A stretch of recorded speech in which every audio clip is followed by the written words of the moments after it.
ओम शांति। आज 17 अगस्त 2026 सोमवार के प्यारे बाप दादा के अनमोल मधुर महावाक्य हैं।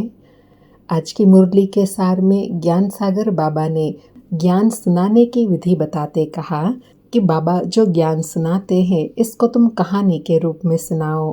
कहते हैं ना, एक था राजा एक थी रानी, ऐसे बाबा कहे सुनाओ। एक था बाबा एक था दादा। 5000 वर्ष पहले बाप ने दादा में प्रवेश कर ब्रह्मा कुमार कुमारियों को पढ़ाया था, वर्षा दिया था। अब वो फिर से आकर दे रहे हैं। और साथ में बाबा कहे बच्चे निश्चय भी करते हैं कि हम शिव बाबा के बच्चे भी हैं तो पोतरे भी हैं। तो अभी हमें ब्रह्मा द्वारा शिव दादे का वर्षा मिल रहा है। और कहा कि बच्चों को ज्ञान है कि ड्रामा निश्चित बना हुआ है, फिर भी बच्चों को लक्ष्य रखना है कि विनाश के पहले बाबा की याद में रहे कर्मातीत अवस्था को पाना है, पुरुषार्थ कर गैलब करना है, उन्नति को पाना है। बाबा कहे अंदर सदा स्मृति रहे कि पुरुषार्थ का यही थोड़ा समय है, इसलिए विनाश के पहले अपनी अवस्था को अचल अडोल बनाना है। और उसकी विधि बताई कि बाबा कहते हैं तुम कर्म योगी हो, 8 घंटा यह सेवा करेंगे, 8 घंटा याद कर सको इतना पुरुषार्थ करना है। याद करते रहने से विकर्म विनाश होते जाएंगे। इसको ही योग अग्नि कहा जाता है, इसमें ही मेहनत है। बाबा कहे गृहस्थ व्यवहार में रहते हुए भी सिर्फ एक बाप को याद करना है। और साथ में कहा अंधों की लाठी बनना है, सबको रास्ता बताना है कि बाप को याद करो, चक्र को याद करो और स्वदर्शन चक्रधारी बनो तो वर्षे के अधिकारी बन जाएंगे। और कहा कि अभी सब पर राहु का ग्रहण लगा हुआ है। राहु की दशा सबसे बुरी होती है, ऊंचते ऊंच बृहस्पति की दशा होती है। मनुष्य ने सूर्य और चंद्र का ग्रहण समझ लिया है। वास्तव में बाबा कहे यह है मनुष्य आत्माओं की बात। यहाँ अभी मनुष्य पर 5 विकारों का ग्रहण लगा हुआ है। तो बाप कहते हैं इन 5 विकारों का दान दो तो ग्रहचारी उतर जाएंगी। मुख्य इसमें बाबा कहे देह अभिमान है। देही अभिमानी बन एक बाप को याद करेंगे तो ग्रहण उतरता जाएगा। और उसके लिए बाबा कहे कि यह साथ में पक्का निश्चय करो कि बरोबर हम पहले देवता थे, हमने 84 जन्म लिए। जिन्होंने पूरे 84 जन्म लिए उन्हों से ही बाप आकर मिलते हैं, उनके लिए ही गाया जाता है आत्मा परमात्मा अलग रहे बहुकाल। सुंदर मेला हुआ जब संगम पर बाप आए। और साथ में बाबा कहे तुम बच्चों को यह भी निश्चय है कि सतयुग की स्थापना होनी है, कलयुगी पुरानी दुनिया खलास होनी है, बाकी सभी आत्माएं पवित्र बन हिसाब किताब चुकतो कर अपने घर जाएंगी। यह कयामत का समय है। बाबा कहे जब तक कर्मातीत अवस्था को पाए तब तक संगम पर खड़े रहेंगे। एक तरफ करोड़ों मनुष्य, दूसरे तरफ सिर्फ तुम थोड़े बच्चे, जिनके लिए गायन है निश्चय बुद्धि विजयंती। जो आत्माएं अभी बाबा के गले का हार बनती हैं सो फिर विष्णु के गले का हार बनेंगी। और साथ में कहा कि जितना तुम नजदीक आते जाएंगे उतना यह सब समझते जाएंगे। बाबा अभी आकर सब वेद शास्त्र यज्ञ जप तप स्लोगन आदि जो भी है सबका सार बैठ समझाते हैं।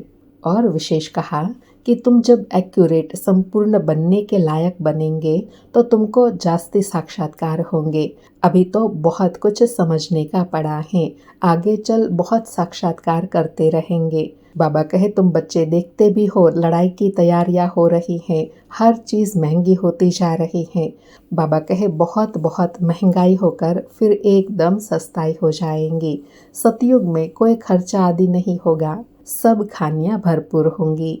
और विशेष गायन की स्मृति दिलाते कहा कि अभी तुम संगम पर राजयोग सीख रहे हो। इस संगम युग को कल्याणकारी युग कहा जाता है। संगम का ही गायन है, गंगा सागर का मेला लगता है। यह है आत्मा और परमात्मा की बात, ज्ञान सागर और ज्ञान नदियों की बात है। फिर कहा कि अभी तुम बच्चे रोशनी में हो, तुमको बाप से वर्षा मिलता है। बाप कहते हैं मन मना भव, बाप को याद करना है। शिव भगवान आज बाप आकर मनुष्य से देवता बनाते हैं। बाप जो नई रचना रचते हैं उनकी महिमा है सर्वगुण संपन्न 16 कला संपूर्ण। अभी तुम ऐसा बन रहे हो। तो बाबा कहे सदा यह स्मृति रहे तो भी सदा खुशी बनी रहेंगी। सुनते हैं प्यारे बाप दादा के अनमोल मधुर महावाक्य। आज बाबा कहे मीठे बच्चे, बाप और दादा की भी वंडरफुल कहानी है। बाप जब दादा में प्रवेश करे तब तुम ब्रह्मा कुमार कुमारी वर्षे के अधिकारी बनो। आज मुरली से प्रश्न है, निश्चित ड्रामा को जानते हुए भी तुम बच्चों को कौन सा लक्ष्य अवश्य रखना है। उत्तर में बाबा कहे पुरुषार्थ कर गलप करने का अर्थात विनाश के पहले बाप की याद में रहे कर्मातीत बनने का लक्ष्य अवश्य रखना है। कर्मातीत अर्थात आयरन एज से गोल्डन एज बनना। पुरुषार्थ का यही थोड़ा सा समय है, इसलिए विनाश के पहले अपनी अवस्था को अचल अडोल बनाना है। सारी मुरली से धारणा के लिए सार है।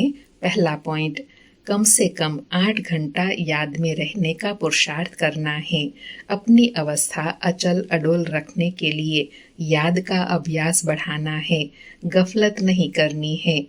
दूसरा पॉइंट, यह ड्रामा बिल्कुल एक्यूरेट बना हुआ है, इसलिए किसी पर भी नाराज नहीं होना है, निश्चय बुद्धि बनना है।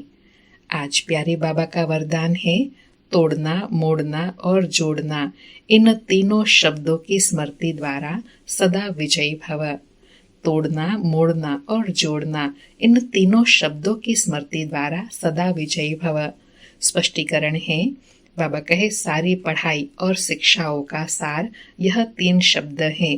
पहला, कर्म बंधन तोड़ने हैं। दूसरा, अपने संस्कार स्वभाव को मोड़ना है। और तीसरा, एक बाप से सर्व संबंध जोड़ना है।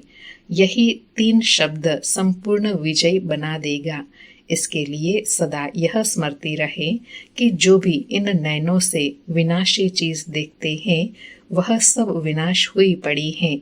उन्हें देखते भी अपने नए संबंध, नए सृष्टि को देखते रहो तो कभी हार नहीं हो सकती। बाबा कहे सदा विजय बनने के लिए 3 शब्द सदा स्मृति रहे। कौन से 3 शब्द?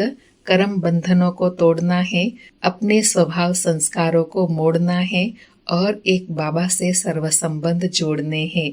इन तीनों का प्रैक्टिकल स्वरूप बनने से संपूर्ण विजय बन जाएंगे। आज का स्लोगन है, योगी की निशानी है सदा क्लीन और क्लियर।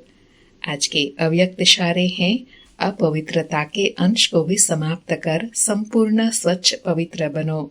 आज की धारणा है, अगर ब्राह्मण जीवन में संकल्प में भी अपवित्रता व अमर्यादा आ जाती है तो तख्त नशीन की बजाय गिरती कला में अर्थात नीचे आ जाते हो। कोई विकर्म नहीं हुआ लेकिन व्यर्थ कर्म भी हुआ तो पश्चाताप के बजाय महसूसता की स्टेज होती है।